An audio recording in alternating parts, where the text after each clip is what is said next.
새해가 밝았습니다. 이제 새해 첫 주식 이야기는 어떤 거냐면 생활 속의 발견을 하려고 합니다. 주식 투자 너무 어렵게 할 필요 뭐가 있나 이런 생각이 또 들더라고요. 쉽게 할 수 있는 주식들도 많이 있거든요. 그래서 1월 달에는 좀 쉽게 가자라는 생각으로 쉬운 주식 이야기를 많이 알려드리려고 합니다. 제가 발견하는 방법 중에 하나는 뭐냐면은 뉴스에서도 발견하는 방법이 있어요. 제가 봤던 뉴스는 뭐였냐면 2022년 사전 청약 물량이 7만 가구가 나오고 주택이 46만 가구가 공급이 된다.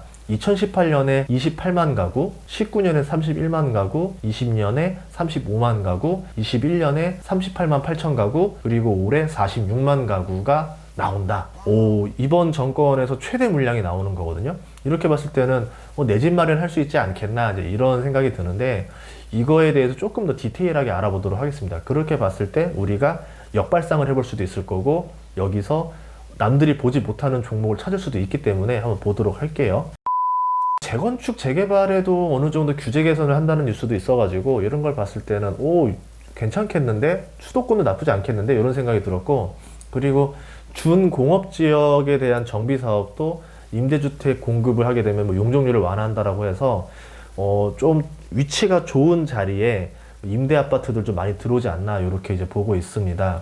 그리고 이게 얼마나 오피셜한 거냐면은 국토교통부, 기획재정부, 금융위원회, 국세청이 12월 27일 날에 합동 발표한 거기 때문에 아마 좀 더 강하게 추진하지 않을까 이렇게 보고 있고요. 내용을 보면은 10년 동안 서울에 10만 가구, 그 수도권에 31만 가구 다 이렇게 보고 있고, 전국으로 치면은 매년 평균 56만 가구를 공급한다는 겁니다. 절대 적지 않은 물량인 게, 곱하기 3을 하면요 10년 동안 560만 가구에다가 3명이 산다 치면은 1700만 가구예요.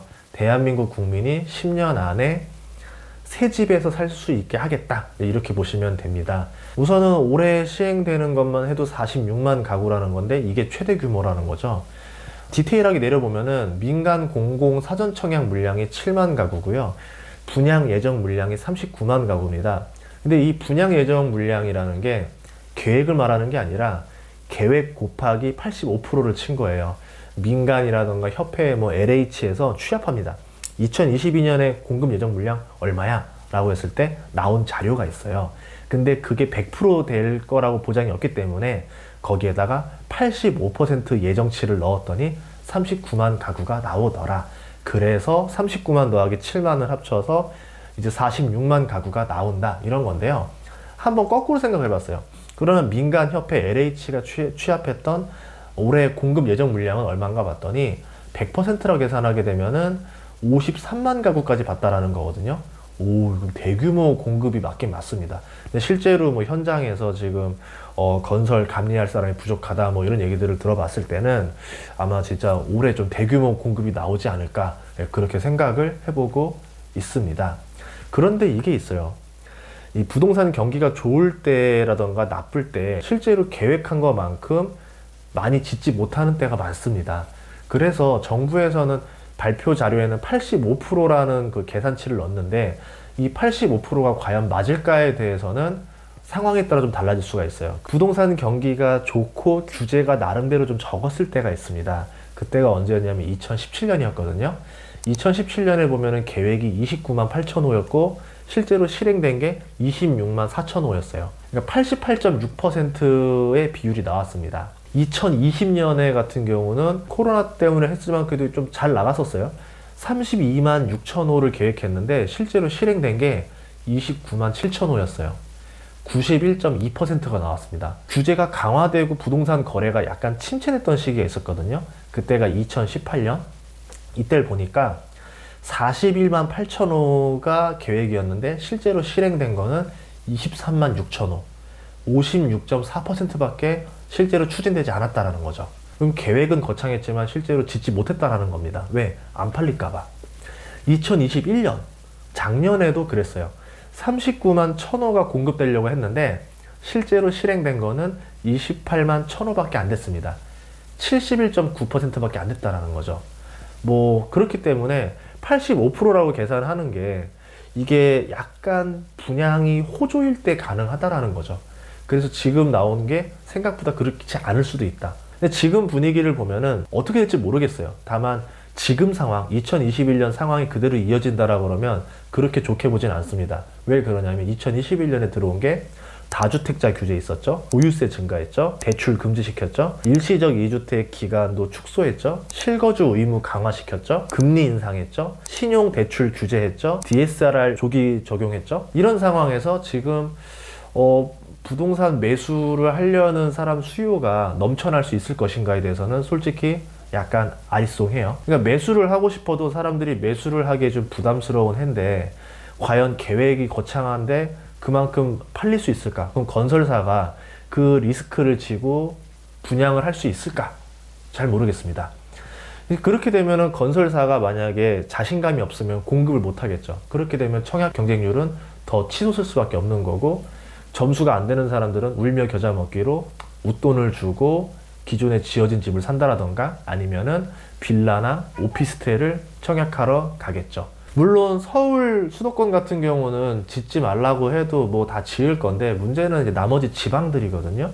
지방 같은 경우는 건설사들이 리스크를 계산해서 들어갈 거로 보면은 2021년의 규제가 그대로 이어진다라고 그러면은 85%라는 계산치가 안 나오지 않을까, 이렇게 생각을 해보고 있어요. 물론 3기 신도시는 좀 매력적인 청약이라 생각을 합니다. 제가 봤을 때는. 왜냐면 뭐 3기 신도시가 아직 보상이 끝나지도 않았고 뭐 올해 완료된다라고 하긴 하는데, 그래도 이거는 좀 강하게 추진하지 않을까 보고 있고, 앞으로 완공됐을 때 입주 시점에 교통 호재도 좀 발생하지 않을까 생각을 하고 있어요. 또 3차 공공분양 경쟁률을 보니까 2차 때보다 훨씬 더 많이 올라왔거든요. 대표적으로 가장 매력적인 자리 중에 하나였던 데가 하남 교산이었습니다. 52대 1 최고 경쟁률을 찍었고요. 과천 주암도 34대 1을 찍었고요. 양주 회천은 2대 1이었고, 신혼희망타운 같은 경우는 좀 조건이 까다로워요. 전용이 55제곱미터 이하니까 방이 3개가 안 나올 거예요. 방 2개, 화장실 2개 이하로 나올 건데, 전매 제한이 최대 10년, 거기에다가 의무 거주도 최대 5년까지 나오기 때문에 조건이 좀 까다롭긴 하죠. 그래도 신혼희망타운을 좀 들어가고 싶은 사람들이 많을 겁니다. 왜냐하면 그래도 내 집 마련을 적게 할 수 있기 때문에. 과천 주암이 4대 1이 나왔고, 시흥 하중이 1.5대 1이 나왔습니다. 그래서 나중에 내 집 마련이라고 하면은 신혼희망타운에 지원하는 것도 나쁘지 않겠다, 이렇게 보고 있고요. 자, 그럼 역발상으로 한번 생각을 해봅시다. 정부가 성공을 위해서 규제를 풀어요. 그럼 분양 계획 물량의 상당 부분이 실제 분양으로 이루어질 수가 있습니다. 건설사가 자신감을 가지고 분양을 추진할 테니까. 그러면 공급이 확 늘어나겠죠? 공급이 늘어나면 어떻게 될까요?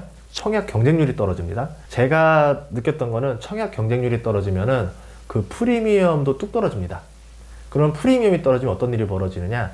기존에 그 옆에 있던 아파트들의 프리미엄도 같이 내려가요. 한마디로 아파트 가격이 하락한다는 거죠. 물론 이게 수도권이냐 아니냐의 차이가 있을 건데, 수도권 같은 경우는 좀 사람들이 기대 심리가 더 크기 때문에 그게 좀 어려울 것 같고, 지방 같은 경우는 그게 확연하게 떨어지지 않을까, 지방 집값이 좀 잡히지 않을까, 이렇게 생각을 하고 있어요.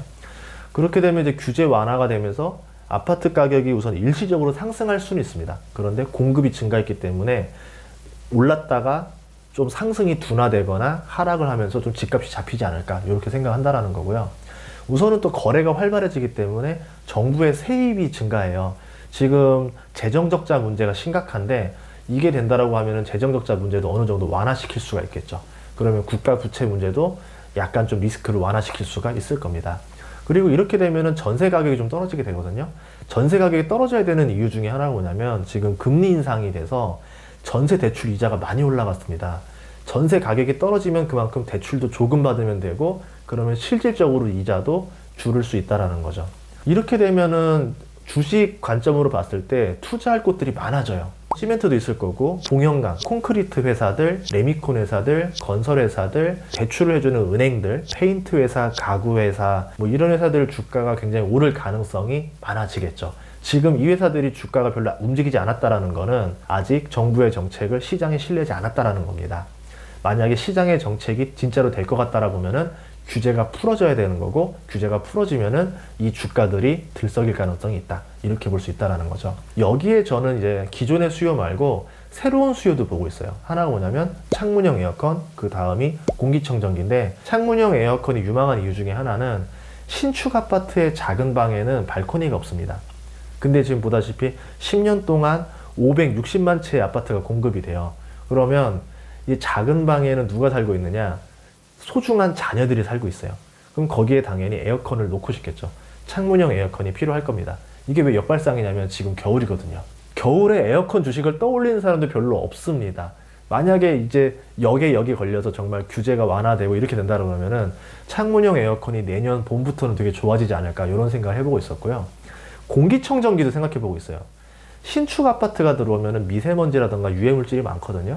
공기청정기 수요도 굉장히 많아집니다. 왜냐하면 공사장이기 때문에 주변이 먼지가 굉장히 많아요. 그리고 2년 동안 코로나로 인해서 미세먼지가 좀 약했어요. 그래서 잘 안 팔렸습니다. 그러면 사람들이 안 샀다는 얘기인데 그동안 좀 밀려있던 수요가 만약에 코로나가 끝나고 올해 이제 미세먼지가 많아지게 되면은 그 수요가 폭발하지 않을까 이렇게 보고 있습니다. 가전제품도 보고 있어요. 사람들이 이제 이사를 하게 되면은 가전제품 많이 교체를 합니다.